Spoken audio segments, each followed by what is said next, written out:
শুভ সকাল, তোমরা সবাই কেমন আছো? আমি তো বেশ ভালো আছি। যাই হোক, আমার একটা ছোট্ট মিনি ব্লগে তোমাদের সবাইকে স্বাগতম। যদি আমার ভিডিওটা ভালো লাগে তাহলে লাইক কমেন্ট শেয়ার করে আমার পাশে থাকতে পারো।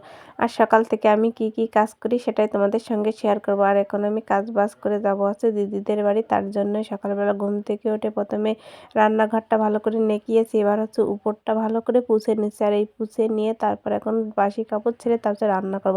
রান্না করে গুছিয়ে নিয়ে আবার যাব হচ্ছে নবদ্বীপ। নবদ্বীপ যেহেতু রং খেলা সামনে, আর এই বছর হচ্ছে যাব মেয়েকে নিয়ে রঙের দলে রং খেলতে। অনেক দিন হলো দিদিদের বাড়িতে সেরকমভাবে যাওয়া হয় না।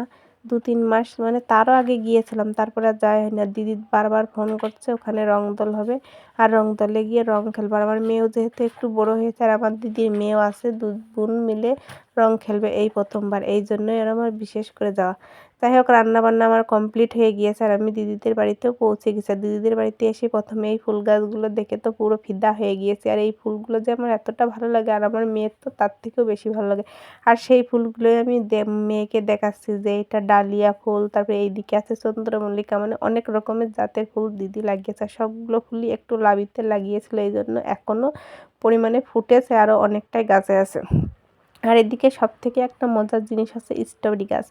এই স্ট্রবেরি ফল আছে, আমাদের বাড়িতেও আছে, কিন্তু পাকেনি। আর এই পাকা ফলটা এই বছরে প্রথম খাবো। আর এই ফলটা এতটা সুস্বাদু হয়, বিশেষ করে গাছেরটা। কিনাটা আমার কাছে সেরকম একটা ভালো লাগে না, কীরকম একটু পানসে পানসে লাগে, কিন্তু এই গাছেরটা আমার খুবই টেস্টি আছে। আর সেটা এখন আমি তুলবো, তুলে তারপরে ধুয়ে ভালো করে ভাগ করে সবাই মিলে খাবো। আর এটা খাওয়ার কথা শুনে আমার মেয়ে দেখো কতটা খুশি।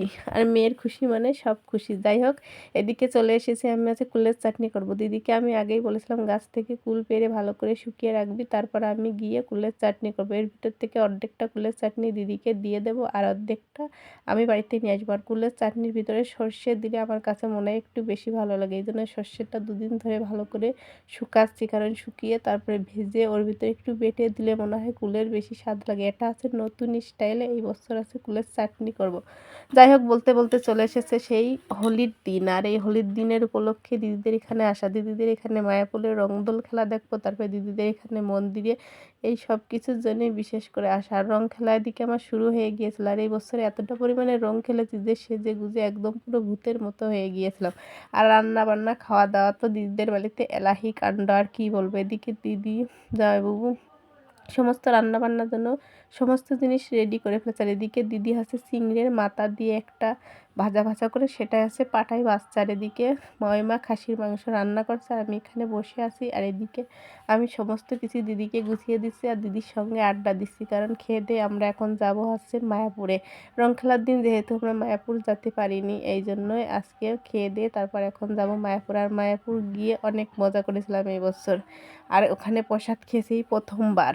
তারপর মায়াপুর থেকে বাড়ি এসে পরের দিন বাড়ি আসার পালা ছিল। আর সেদিনকে এতটা মন খারাপ লাগছিল দিদিকে ছেড়ে আসতে, যে এতটা কষ্ট হয়। যাওয়ার সময় এতটা ভালো লাগে, কিন্তু যখন দিদিদের বাড়ি থেকে আসি তখন চোখের কোণে জল নিয়ে ঠিকই আমাকে বাড়িতে আসতে হয়। যাই হোক, এটাই আছে মেয়েদের জীবন, সমস্ত কিছু পেরিয়ে তবু গন্তব্যস্থানে আসতে হবে। যাই হোক, এই যে এখন আমি স্ট্রবেরিটা তুলেছি, আর মেয়েকে একটা দিয়েছি। অনেকগুলো গাছে ছিল, কিন্তু এই 2-3টে মতো পেরেছি। আর এখন আছে বাজে প্রায় দুপুর 11:15।